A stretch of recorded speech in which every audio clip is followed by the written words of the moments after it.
Recently, the Biden administration withdrew a proposed Trump administration rule that would have required universities and K-12 schools to identify their connections with Confucius institutes, which are very much connected to the country of China, and I would even say the Communist Party of China, which maybe would be one and the same. I've asked the Biden administration about that move, but the administration has failed to respond to date. Today, then, I'm here to discuss 4 areas where the administration must be tough with China as well as other countries. Since April 2015, I've conducted oversight on several key aspects of foreign efforts to influence members of Congress and the American public. First, I've focused on the equal, fair, and aggressive enforcement of transparency laws, and an example of one transparency law that I'll focus on is the Foreign Agents Registration Act. I first raised concerns about the Foreign Registration Act in April 2015, when it became very apparent that it wasn't being used hardly at all, historically hadn't been used very much, and people were getting away without registering under that act. And it may be okay to represent a foreign country or a foreign interest, but at least we in Congress ought to know about it. In turn, the American people ought to know who you are and who you're speaking for. In 1938, Congress passed that law, and we did it for the purpose then to expose Nazi propaganda and to identify foreign attempts to influence policymakers as well as the American public. Last updated in 1966, the Foreign Agents Registration Act requires those who lobby on behalf of foreign governments and foreign interests to register their affiliation and activities with our Justice Department. The Foreign Agents Registration Act reflects the fundamental principle that transparency brings accountability. Until recently, however, the law has been seldom used. The Foreign Agents Registration Act ought to better enforce and also be equally enforced. That's why I work to expose holes in the existing law and then find ways through additional legislation to shore it up, or even using oversight to see that the Justice Department takes its use with more certainty and with more force. As a result of those efforts, last session then, I introduced the bipartisan bill that goes by the title of Foreign Agents Disclosure and Registration Enhancement Act. And since it wasn't passed in the last Congress, I'll be reintroducing it this session. The bill requires the Justice Department, for the first time, to craft a comprehensive enforcement strategy and to release advisory opinions to promote that transparency. It gives investigators new tools, including civil investigative demand authority, to help identify violations. Last Congress, the bill had support from Chairman Graham, Ranking Member Feinstein of the Judiciary Committee, and Chairman Rubio and Vice Chairman Warner of the Intelligence Committee. It also had bipartisan support on the Foreign Relations Committee, including from Senators Shaheen, Rubio, Murphy, and Young, who've all worked to shine a light on foreign influence. We also had the sign-off from the chairman of that committee, also with the support from the Trump administration. Unfortunately, when Senator Cornyn and I joined on the floor just before Christmas to ask for unanimous consent for the passage of this bill that had such broad bipartisan support, the Democrats objected even though it had this bipartisan multi-committee support. So I strongly urge the Biden administration to join my efforts in making common sense bipartisan reforms to the Foreign Agents Registration Act and to make it a priority. My bill gets the job done. Now, the second point I want to raise, I've focused my oversight on increasing non-traditional espionage activities and foreign threats targeting taxpayer-funded research. When I was chairman of the Judiciary Committee in 2018, I convened a hearing regarding China's non-traditional espionage against the United States. In that hearing, both DOJ and FBI officials made very clear that the threat to our universities and taxpayer-funded research from foreign governments, especially China, is real and it's ongoing. For example, the Department of Justice witness stated, quote, "We need to adapt our enforcement strategy to reach non-traditional collectors, including researchers in labs, universities, and the defense industrial base, some of whom may have undisclosed ties to Chinese institutions and conflicting loyalties," end of quote. The FBI witness stated that China's talent recruit program are effectively, quote, brain gain programs that encourage theft of intellectual property from U.S. institutions, end of quote. In June of 2019, when I was chairman of the Senate Finance Committee, I held a hearing on foreign threats to taxpayers-funded research, which focused heavily on China's theft and China's espionage within our research community here in the United States.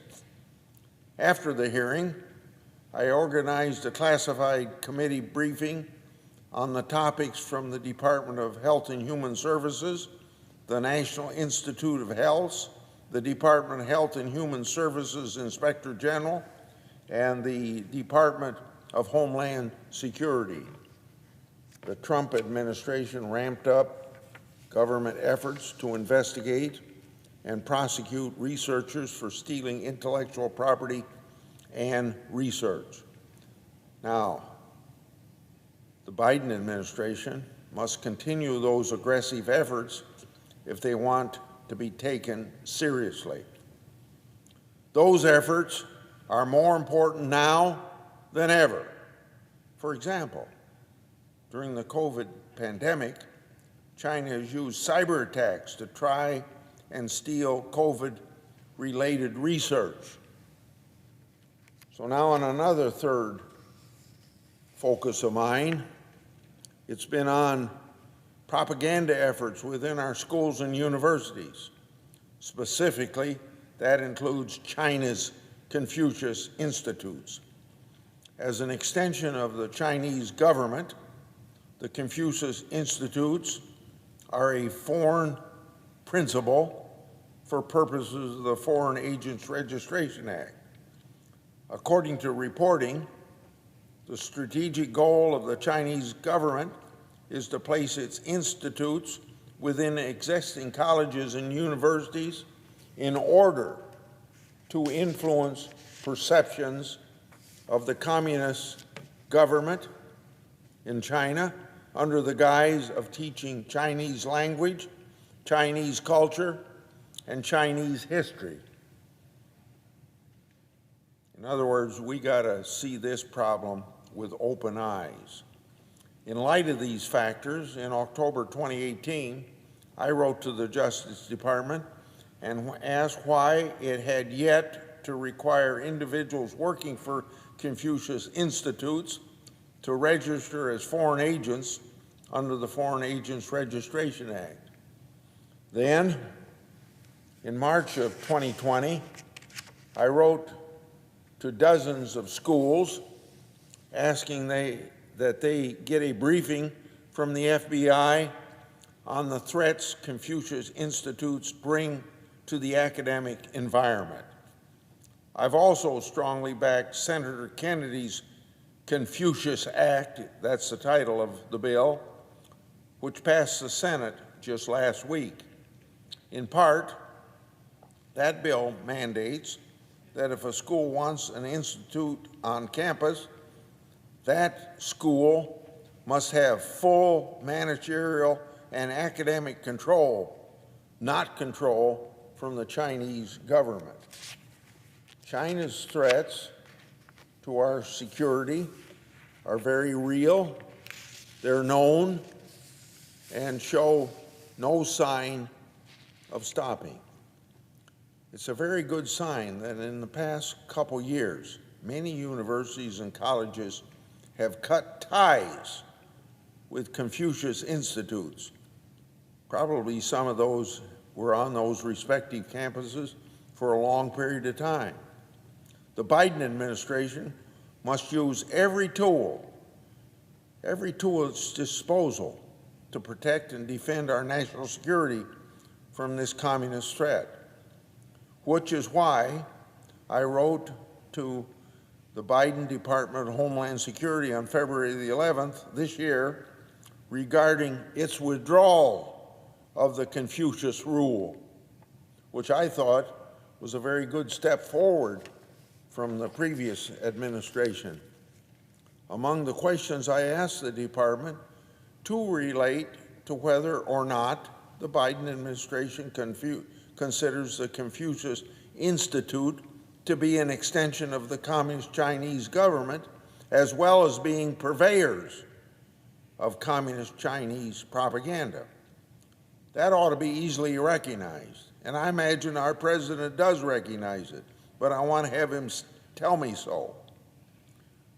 So far, that department has thus far failed to respond. The Biden administration would be wise to answer both in the affirmative, to clearly state to the country and the world where it stands regarding China's gigantic propaganda machine, of which the Confucius Institutes are only a small part.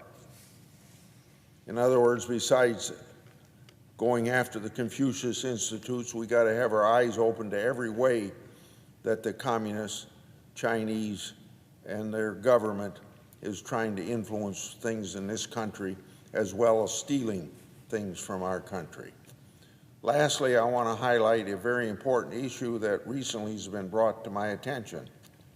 Upon entering office, President Biden fired all U.S. executive directors at multilateral development banks who were currently serving out their term. Some of these multilateral development banks are like the International Monetary Fund, the World Bank, the Asian Development Bank, and the European Bank on Reconstruction and Development.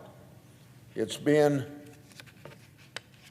U.S. tradition for incoming presidents to allow these nonpartisan U.S. executive directors to serve in their positions until their term ends up, regardless of whatever administration put them in those positions.